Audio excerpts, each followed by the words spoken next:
7 দিনে প্র্যাকটিস করে আমি 7.5 পেয়েছি। আপনি আমার ফর্মুলা যদি ফলো করেন তাহলে 7.5 থেকে বেশি পাবেন।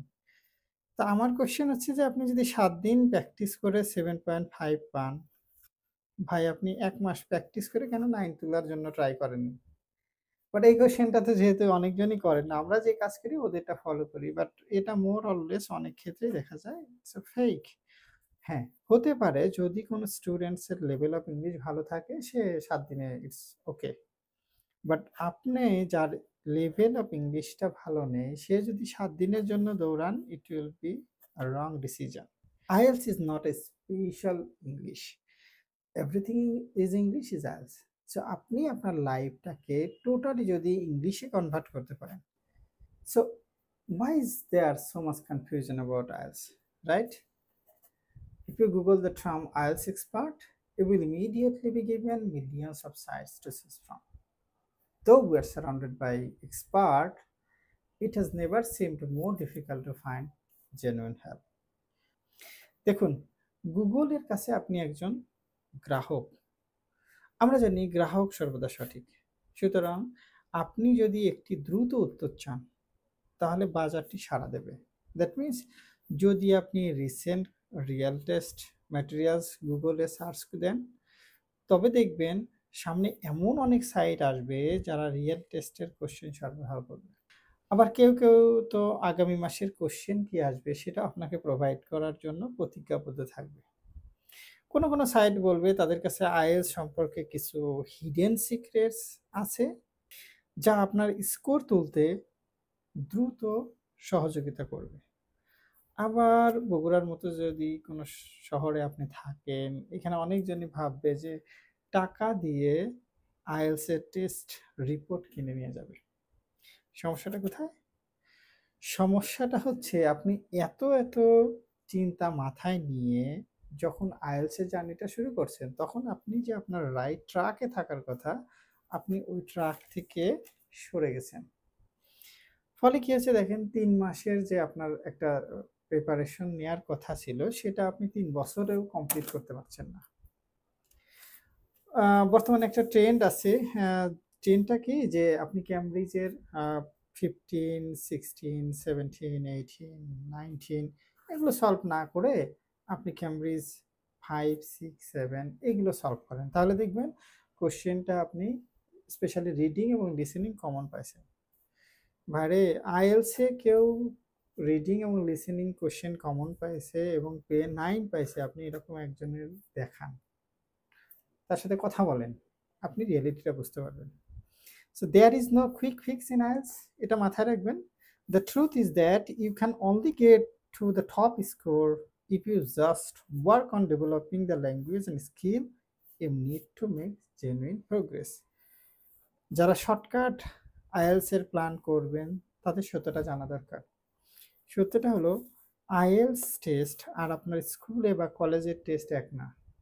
স্কুলে কি হচ্ছে বা আপনি কলেজে বা ইউনিভার্সিটিতে কি হচ্ছে, কিছু গদবাঁধা ম্যাটেরিয়ালস যেটা গতানুগতিক ধারায় আপনি রপ্ত করতে পারলে তো জিপিএ 5, ইভেন গোল্ডেন জিপিএ 5ও পেতে পারেন। কিন্তু আপনি যদি স্কুল বা কলেজের পরীক্ষার মতোই আইএলটিএসকে নেন এবং সেই অনুযায়ী এই যে বস্তা পচা যেগুলো কিছু আইএলটিএস ম্যাটেরিয়ালস আপনি প্র্যাকটিস করেন, অথবা আপনি যে ব্যাড অ্যাডভাইস যেগুলো আপনি গুগলে পাবেন। এখন এটার এক্সপ্লানেশনটা করি। দেখেন, ব্যাড অ্যাডভাইস বলতে আপনি ইউটিউবে যে কাজটা পাবেন, দেখবেন অনেক ইউটিউবার কি করছে, আপনি ওটাকে বলে থাম্বনেইল, মোস্ট প্রবাবলি থাম্বনেইলে দেয়া আছে যে ৭ দিনে প্র্যাকটিস করে আমি 7.5 পেয়েছি। আপনি আমার ফর্মুলা যদি ফলো করেন তাহলে 7.5 থেকে বেশি পাবেন। তো আমার কোয়েশ্চেন হচ্ছে যে আপনি যদি ৭ দিন প্র্যাকটিস করে 7.5 পান, ভাই আপনি ১ মাস প্র্যাকটিস করে কেন 9 তোলার জন্য ট্রাই করেননি? বাট এই কোয়েশ্চেনটা তো যেহেতু অনেকজনই করেন না, আমরা যে কাজ করি ওদেরটা ফলো করি। বাট এটা মোর অর লেস অনেক ক্ষেত্রেই দেখা যায় ইটস আ ফেক। হ্যাঁ, হতে পারে যদি কোনো স্টুডেন্টস এর লেভেল অফ ইংলিশ ভালো থাকে সে ৭ দিনে ইটস ওকে। বাট আপনি যার লেভেল অফ ইংলিশটা ভালো নেই, সে যদি ৭ দিনের জন্য দৌড়ান, it will be a wrong decision. Sorry আর বস্তা পচা যেই ম্যাটেরিয়ালস এর কথা বললাম, বিষয়টা যদিও একটু কেমন শুনতে আনইউজুয়াল মনে হলেও বাট বস্তা পচা মানে দেখেন IELTS এর আ আমি যেটা দেখছি যে আমাদের এখানে কিছু পাবলিকেশন থেকে কিছু বই আসে। এই বইগুলোর ভিতরে আমাদের জাস্ট সৌজন্য কপি দিয়ে দেয় যে কিছু ভোকাবুলারির বই। ক্যামব্রিজের রিডিং প্যাসেজে যেই আননোন ওয়ার্ড গুলো আছে সেই ওয়ার্ড গুলো একটা ভোকাবুলারি আকারে ওরা ডিজাইন করছে। বাট এইখানে মোর অর লেস আমি যেটা দেখছি যে অধিকাংশ বই এটা just nothing but Google translate. তো গুগল ট্রান্সলেটের আল্টিমেটলি অসুবিধাটা কোথায় দেখেন, আপনি IELTS এর রিডিং প্যাসেজের কনটেক্সট যদি না বোঝেন, সেক্ষেত্রে ওয়ার্ডের মানে তো আপনি গুগলে অথবা ডিকশনারিতে যে ওয়ার্ডের মানে জানেন ওটার সাথে নাও মিলতে পারে। যেমন একটা উদাহরণ আমরা যদি বলি গেট, গেট মানে পাওয়া। বাট IELTS এর যে কনটেক্সটটা ছিল দ্যাট মিনস রিডিং প্যাসেজের যে কনটেক্সট ছিল ওই কনটেক্সটে গেট মানে রিচ হতে পারে। ইভেন গেট দিয়ে অ্যাট লিস্ট আলাদা আলাদা ২০ রকমের মানে তৈরি করা যেতে পারে। সো আপনি যদি শুধুমাত্র ডিকশনারিতে এই গেট মানে পাওয়াটাই জানেন, দেখবেন আল্টিমেটলি আপনি IELTS এ এসে এটাতে ডিফিকাল্টি ফেস করবেন। আবার কিছু প্রতিষ্ঠানে যেমন কিছু শীট দেয়া দেখি যে ওরা যেই কাজটা করছে আপনার IELTS এর মানে রিডিং প্যাসেজ অথবা আমি স্পেশালি রাইটিং এ যেটা দেখছি রাইটিং টাস্ক 1 এর কোশ্চেন গুলো ওরা রেডি করছে স্টুডেন্টদের বুঝাচ্ছে বাংলা দিয়ে। যে বাংলা করে আপনি এটা IELTS করেন। এটা খুবই সহজ। বাট এটা মনে রাখা দরকার। পৃথিবীতে কোনো ল্যাঙ্গুয়েজই অন্য ল্যাঙ্গুয়েজ দ্বারা মানে আপনি ট্রান্সলেট করে কখনো ওই ল্যাঙ্গুয়েজ শিখতে পারবেন না। আপনি যদি ভালো কিছু শিখতে চান দেন আপনাকে অবশ্যই ওই ল্যাঙ্গুয়েজটা বুঝতে হবে। আমরা যে কাজটা করব আমরা প্রপার ওয়েতে IELTS এর প্র্যাকটিসটা করব। IELTS is not a special English. Everything is English is IELTS. So আপনি আপনার লাইফটাকে টোটালি যদি ইংলিশে কনভার্ট করতে পারেন, কিভাবে করবেন যে আমি সকাল থেকে যেই কাজটা করতেছি বা যেগুলো করি সেই কাজগুলো আমি ইংলিশে বলা শুরু করব। আমি যদি গান শুনি আমি বাংলা গানের পরিবর্তে আমি ইংলিশ গান শুনবো। আমি মুভি দেখলে বাংলা মুভির রিপ্লেসমেন্ট হিসেবে আমরা ইংলিশ মুভিটা দেখতে পারি। আপনি স্টোরি বুকস পড়েন, বিভিন্ন আর্টিকেল পড়ার অভ্যাস করেন, জার্নাল পড়েন, নিউজ পেপার পড়েন অ্যাটলিস্ট বাংলাদেশের যে নিউজ পেপারটা পাওয়া যায়। যদিও এটা খুব বেশি মানে এখানে হাই এন্ড ভোক্যাব ব্যবহার করা হয় না। বাট আপনি এই অভ্যাসটা তৈরি করেন যে নতুন কিছু শিখতে চাচ্ছেন। এই অভ্যাসটা খুবই দরকার। এখন আমরা যেই সাজেশনটা করি দেখেন আপনি প্রপার প্র্যাকটিস। এমন অনেক স্টুডেন্টস পাওয়া যায় যারা দেখা যায় প্রায় ১ বছর, ১.৫ বছর, ২ বছর ধরে প্র্যাকটিস করতেছে বাট ব্যান্ড স্কোর বাড়ে নাই বা বাড়বেও না। কেন বাড়বে না দেখেন, আপনাকে প্রপার ওয়েতে প্র্যাকটিস করতে হবে। প্রপার ওয়ে কি? আপনি যদি প্রচুর প্র্যাকটিস করেন আল্টিমেটলি আপনার স্কোর বাড়তেছে না। দ্যাট মিনস আপনি আসলে প্রপার ওয়েতে প্র্যাকটিস করতে পারতেছেন না। সো প্রপার ওয়ে আমরা যে কাজটা করি যে আমরা ক্লাসে যে সাজেশনটা দিই যে লার্ন ফ্রম ইওর মিস্টেক। আপনি ভুল থেকে শেখেন। যেই ভুলটা এখন হয়েছে ইনিশিয়ালি আপনি ওইটা সেকেন্ড টাইম যাতে না হয় সেই জন্য আমরা যে কাজ করি আপনি যদি রিডিং এর ক্ষেত্রে হয় যে এখানে 40টা কোয়েশ্চেন থাকে। এই 40টা কোয়েশ্চেনে যদি কোনো ক্যান্ডিডেটের 15টা আসে, আপনি কারেক্ট করতে পারছেন ১ ঘন্টায় 15টা। সেক্ষেত্রে আমরা বলি আপনি বাদবাকি যে 25টা ছিল যেটা আপনার হয় নাই এই কোশ্চেনগুলো নিয়ে আপনি একটু স্টাডি করেন। এটাকে আরো সহজ করার জন্য আমরা যে কাজ করি আমরা ক্লাসে কিছু হোমওয়ার্ক প্রোভাইড করি এবং আমরা যে গাইডলাইনটা দিই যে look back at your homework. আপনি হোমওয়ার্কটা দেখেন, what mistakes did you make, আপনি কোন ভুলগুলো করছেন, do you understand where you went wrong. এই যে আপনার যে আনসারটা হয়নি আপনি এটা বুঝতে পারছেন কেন হয়নি, হাউ ক্যান ইউ ইমপ্রুভ। এরপরে যে কাজটা আছে আমি যদি প্রথম প্র্যাকটিস টেস্টটাতে যেই ভুলগুলো করছি সেকেন্ডটাতে আমি আর ওই ভুলটা করবো না। এই জন্য আমি কি করব, ফার্স্ট প্র্যাকটিস টেস্টটাকে আমরা প্রায়োরিটি দিব যে যতক্ষণ পর্যন্ত আমার 40টা যদি আপনার রিকোয়ারমেন্টস কত।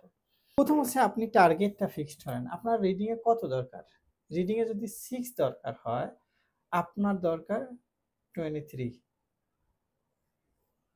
or 23 plus. আমরা যে কাজটা করি যে আপনি যদি 23টার জন্য ফাইট দেন দেখেন আপনার দরকার 6 এখন হচ্ছে 4.5 আমরা মিনিমামটা ধরি। তো 4.5 থেকে তো আর ওভারনাইটে 6 হবে না। আপনাকে যেই কাজটা করতে হবে, আপনি এখান থেকে আসেন। কতটা? 10টা হয়েছে? এটা 30টা পর্যন্ত, মানে প্রথমে যদি আপনার 10টা রাইট হয়, সেকেন্ড বার আমরা যেটা বলি যে বললাম look back at your homework, what mistakes did you make. তার মানে এই যে বাদবাকি 30টা আপনার হয় নাই, এই মিস্টেকটা আপনি ফাইন্ড আউট করেন এবং আপনি চেষ্টা করেন যে এই 30টা কোশ্চেন কেন আমি আনসারটা পাইনি। এই কেনর আনসারটা যদি আপনি খুঁজতে থাকেন, দ্যাট মিনস এই যে 10 থেকে 30 পর্যন্ত এটা করতে যদি আপনার সেলফ কারেকশনে 2 ঘন্টা 5 ঘন্টাও লাগে, আপনি অবশ্যই এটাতে সময় দেন। সেলফ কারেকশনে বেশি সময় দেন। যদি আপনি তা না দিয়ে এই 10টা কোশ্চেন সলভ করলেন প্র্যাকটিস 1-এ, পরের দিনে আবার প্র্যাকটিস 2-তে আসলেন, সেম 10টা অথবা 11টা হতে পারে। বাট আপনি যদি এইখানে প্র্যাকটিস টেস্ট 1-এ প্রথমে 10টা, এটা সেলফ কারেকশন করে আপনি 20টায় আসেন অথবা 25টা পর্যন্ত আসেন, তারপর আমরা যে কাজটা করি যে হ্যাঁ, আপনি যদি 25টা আর 15টা হয়তো আপনি পারেননি। যদি এরকম কোনো ক্ষেত্রে হয় যে 40টা কোয়েশ্চেনের ভিতরে আপনি সেভারাল টাইমস প্র্যাকটিস করছেন, বাট এটা 25টা বা 26টার বেশি সলভ করতে পারেন। বাট আমি ইন্ডিভিজুয়ালি যে কাজটা করি, হ্যাঁ, আপনি 15টা বা 14টা নিয়ে আপনি এখন আমার সাথে আসেন। যে আমি এটা বুঝি নাই, আমাকে বুঝাই দেন। অবশ্যই বুঝাই দিব, বাট তার আগে আপনার যেটা দরকার সেলফ কালেকশনটা করে আপনি অ্যাটলিস্ট 6, মানে 10টা থেকে অ্যাটলিস্ট ইমপ্রুভ করে ওটাতে 25টাতে আসার চেষ্টা করেন। কারণ দিন শেষে তো পরীক্ষা আপনি দিবেন। এটা তো আর কোনো ট্রেইনার আপনাকে পরীক্ষা দিয়ে দিবে না। সো এইজন্য আপনি যে কাজ করবেন, স্কিল বাড়ান। লাস্ট কথা যেটা, আপনি প্রচুর টাইম ওয়েস্ট করতেছেন, যেটাকে আমরা বললাম যে ব্যাড অ্যাডভাইস। ইউটিউব, গুগলের উপরে আপনি নির্ভর করে আছেন যে আমার স্কোর বাড়ায় দেবে। এটা না করে আপনার আইএলস এর মানেটা জানা দরকার। আইএলস আসলে কি? আইএলস এটা আপনাকে কেন টেস্ট নিচ্ছে? ওদের আল্টিমেট টার্গেট থাকে আপনার স্কিলকে আইডেন্টিফাই করা। কিসের স্কিল সেটা? একটা হচ্ছে রিসেপটিভ স্কিলস আর একটা প্রোডাক্টিভ স্কিলস। রিসেপটিভ স্কিলস কি? যেটা আপনি হয়তো শুনে শুনে আপনাকে আনসার করতে হবে, যেটাকে আমরা বলি লিসনিং মডিউল। আর একটা যেটা আছে আপনাকে পড়ে আনসার করতে হবে, রিডিং মডিউল। আর প্রোডাক্টিভ স্কিলস মানে you have to produce something. এটাতে আছে রাইটিং